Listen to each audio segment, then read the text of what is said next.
Hi everyone, welcome to Dhan kitchen. 4 శుక్రవారం పూజ అయితే మీతో షేర్ చేసుకుంటున్నాను. అమ్మవారికి పూజ చేయడం అయితే కంప్లీట్ అయిపోయింది. ఈ వీడియో ఎవరైతే చూస్తున్నారో వారందరికీ కూడా లక్ష్మీదేవుల ఆశీస్సులు ఎప్పుడు కలగాలని మనస్ఫూర్తిగా కోరుకుంటున్నాను.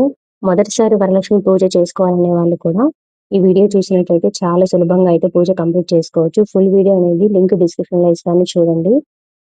పూజ సమయంలో ఉదయం 9:08 నుండి 10:30 లోపు పూజ అనేది చేసుకోవచ్చు. ఉదయం కుదిరిన వాళ్ళు సాయంత్రం 5:14 నుండి 7:03 లోపు అయితే పూజ అనేది కంప్లీట్ చేసుకోవచ్చు.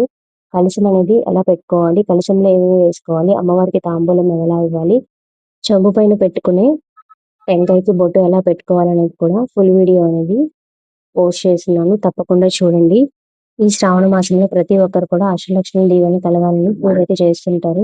ప్రతి శుక్రవారం చేయలేకపోయినా ఈ శ్రావణ మాసంలో ఒక శుక్రవారం అయినా ఇలా పూజ చేసుకున్నట్లయితే చాలా మంచి జరుగుతుంది. ఈ వీడియో మీకు నచ్చినట్లయితే లైక్ చేసి సబ్స్క్రైబ్ చేసుకోండి.